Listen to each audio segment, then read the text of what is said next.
的飞机肯定会巡逻这一带。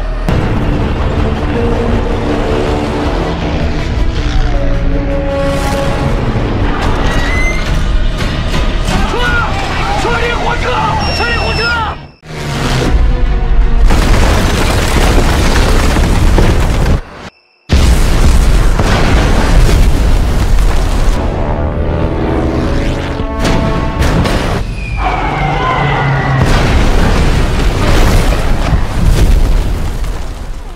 Hai sobat Nada Gadget, Rinan di sini. Terima kasih sudah klik video ini. Welcome back to my YouTube channel.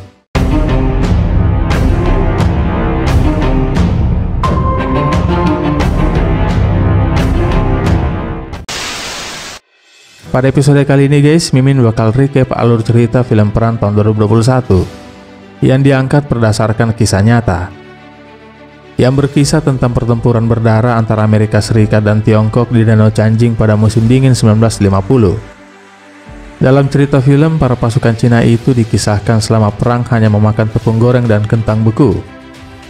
Bertepatan dengan itu, beberapa tentara pun banyak yang meninggal dengan kondisi musim dingin yang bersalju. Film ini dirilis tanggal 31 September 2021 dan diganjar dengan rating 5,1 dari 10 bintang berdasarkan situs IMDb. So guys, pastikan gadgetnya tidak lowbat, dan ini dia alur cerita film The Battle at Lake Nanjing.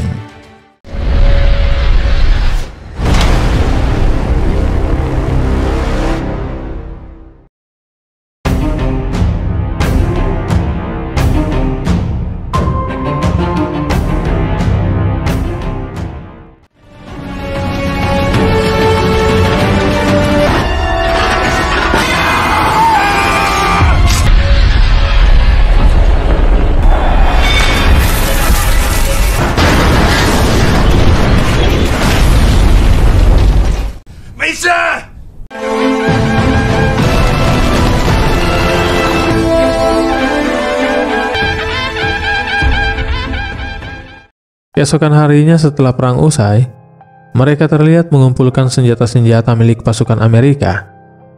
Dan di saat yang sama, rekan Qianli yang mengukir peluru mengucapkan doa yang berharap semoga generasi kita selanjutnya tak mengalami perang lagi. Scene kemudian berlanjut di pangkalan udara Amerika Hagaruri di front timur. Jenderal Edward menemui Jenderal Smith yang marah meminta pasukan Smith untuk terus bergerak maju sesuai jadwal. Namun Smith mengatakan dia butuh waktu karena pasukannya terjebak di tengah pegunungan dengan cuaca ekstrem, serta adanya laporan perlawanan pasukan Cina di daerah Yunsan. Dia mengatakan perang ini tidak akan berakhir singkat, seperti yang diharapkan Jenderal MacArthur. Mendengar itu, Edward mengatakan, tanggal 25 November nanti pasukannya akan berada di garis barat. Untuk itu dia meminta agar pasukan marinir juga sudah berada di sana. Lalu dia pun beranjak pergi.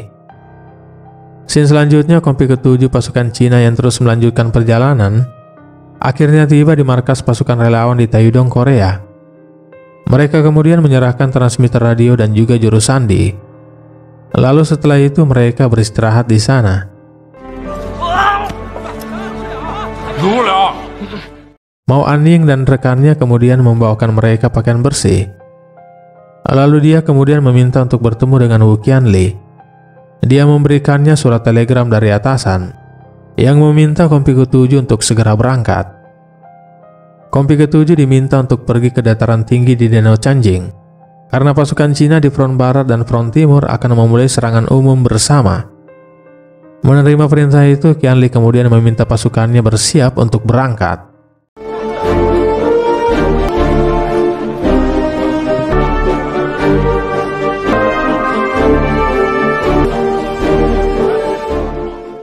Singkat cerita, satuan ke-9 terlihat menuju ke dataran tinggi Danau Chanjing. Suhu cuaca dingin saat itu terlihat sangat ekstrem. Namun karena demi mempertahankan negara bantu Korea melawan agresi Amerika, maka hal itu bukan menjadi kendala buat mereka.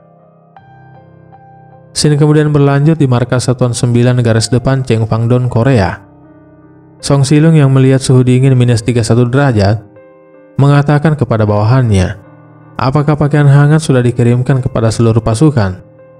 Karena dengan cuaca saat ini, pasukan Cina bukan hanya perang melawan pasukan Amerika, namun juga harus berjuang melawan alam di medan pertempuran.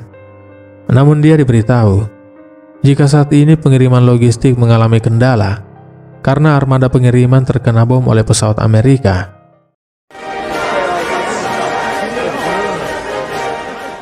Scene selanjutnya tanggal 23 November 1950. Di markas front timur Amerika terlihat pasukan Amerika disuguhkan makanan lezat dan bergizi. Sementara pasukan Cina yang beristirahat di puncak tebing terlihat hanya memakan makanan seadanya. Sungguh miris, mereka hanya bisa makan kentang. Itu pun persediaan kentang mereka sangat terbatas dan sudah mengeras membeku karena cuaca dingin. Di markas Amerika, Jenderal Smith terima laporan jika pilot pesawat selalu mengalami gangguan setiap kali melintas di atas area Taeyudong, Korea. Taeyudong adalah area di mana markas pasukan relawan Cina berada. Dan tepat pada tanggal 25 November 1950, pesawat tempur Amerika dikerahkan untuk meledakkan markas Cina di Taeyudong, Korea.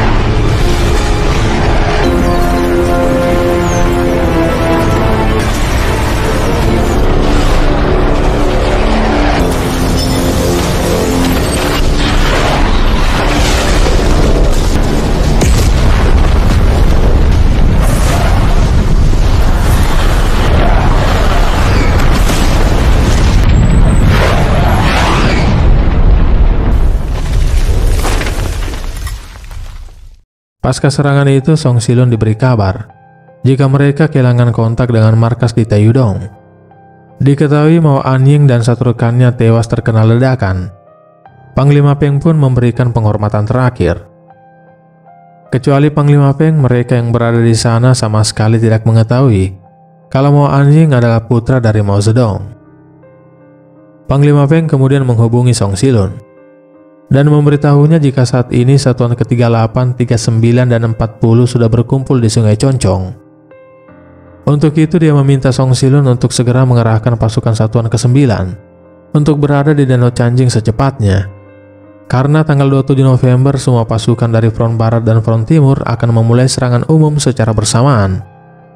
Dia juga memberitahu Song Silun agar serangan umum nanti serang Amerika dengan segencar-gencarnya. Mendengar itu, mereka kemudian mengatur rencana serangan.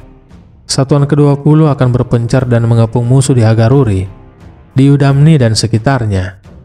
Sementara satuan ke-27 diminta untuk fokus hancurkan pangkalan Amerika di Hagaruri dan memutuskan jalur komunikasi mereka, serta menghentikan bala bantuan musuh dari utara dan mencegah musuh kabur ke selatan. Untuk satuan ke-26 diperintahkan untuk segera berkonvoi 50 meter menuju ke Danau Chanjing. Serangan umum akan dimulai pada tanggal 27 November pukul 16.30. Di malam harinya di Danau Chanjing front timur, terlihat divisi infanteri ke-7 Resimen Infanteri ke-31 atau dikenal sebagai infanteri beruang kutub, di bawah komando Komandan Alan McLean. Dan tanpa sepengetahuan mereka, di balik bukit terlihat satuan ke-9 pasukan Cina juga sudah berada di sana menunggu perintah untuk menyerang. Begitu juga di balik bukit sebelahnya, terlihat kompi ke-7 gabungan sudah berada di sana menunggu perintah bersiap untuk menyerang. Saat menunggu perintah di sana, Wu Wanli bertanya kepada Qian Li,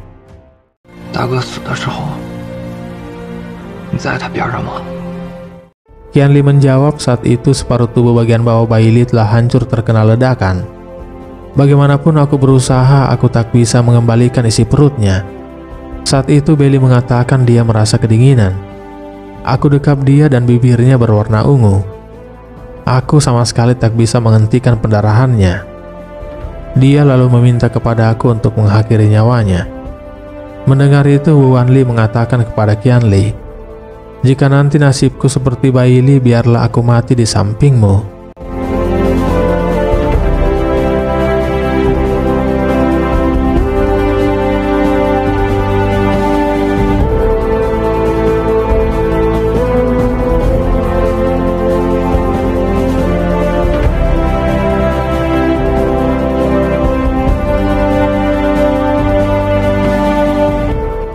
Keesokan paginya tanggal 26 November 1950, terlihat pasukan tambahan Amerika berkekuatan penuh bergerak maju menuju ke markas infanteri beruang kutub.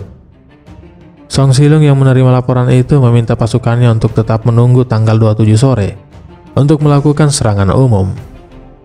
Di tengah cuaca suhu dingin, baik Satuan ke-9 maupun Kompi ke-7 gabungan terus bersiaga dan menunggu perintah untuk melakukan serangan. Menjelang petang, Kompi ke-7 gabungan berpindah posisi menuju ke dataran tinggi mendekat ke markas infanteri beruang kutub. Dan waktunya pun tiba. Keesokan harinya tepat di tanggal 27 November 1950. Menjelang malam, Song Silung memberikan perintah untuk memulai serangan umum 5 menit lagi.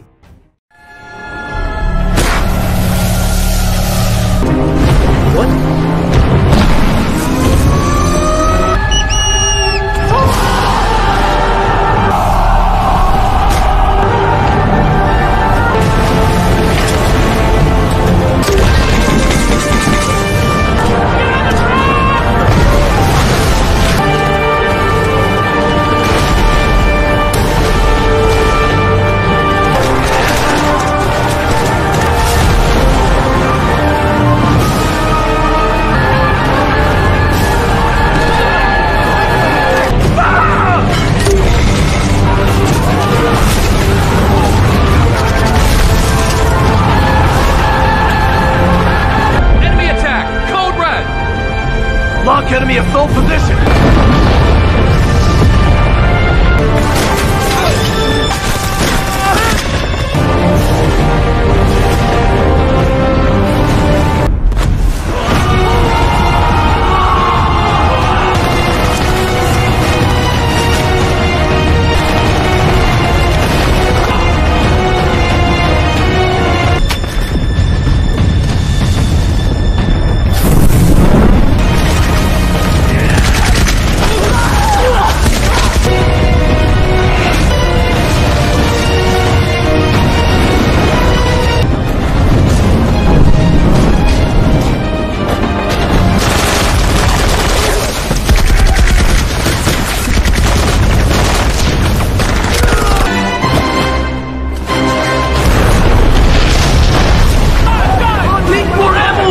Seen ammo move this fast before!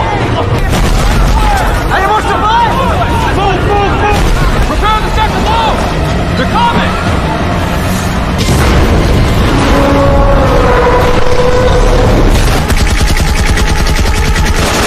Get me in! Hurry me in!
Emergency orders are required, sir!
Pasukan Cina kemudian melakukan konsolidasi, menghitung jumlah rekan mereka yang tewas serta mengumpulkan persenjataan Amerika yang tersisa.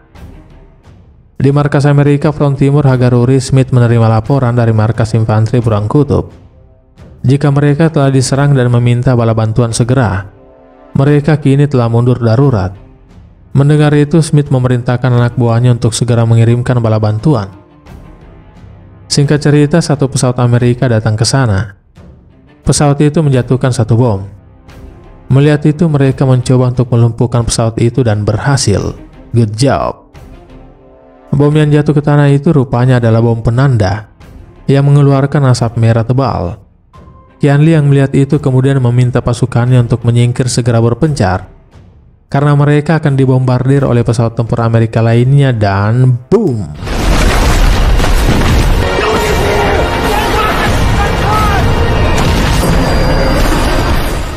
Lee kemudian mendekat dan mengambil bom penanda itu, mengangkutnya ke kendaraan dan segera membawa pergi menuju ke selatan, mengejar tank-tank Amerika yang mencoba untuk kabur.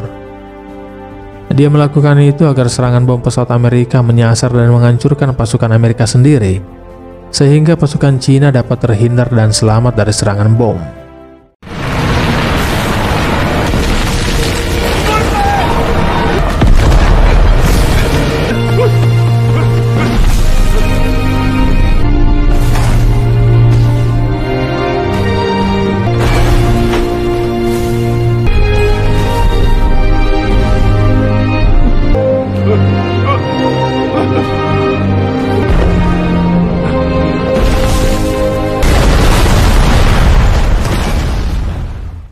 Lee pun akhirnya terluka parah dan sekarat. Dia kemudian mengatakan kepada Qianli untuk jangan meninggalkan aku di sini. Setelah itu dia pun menghembuskan nafas terakhirnya.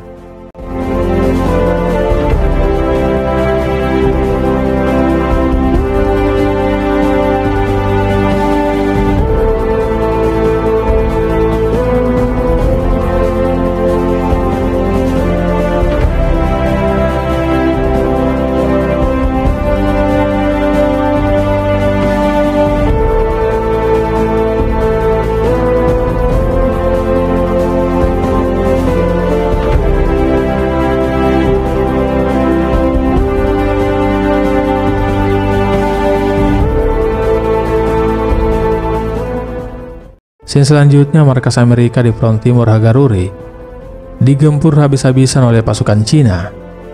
Pasukan Amerika akhirnya harus mundur besar-besaran. Smith dan pasukannya harus mundur dari Hagaruri menuju ke Jembatan Sumun.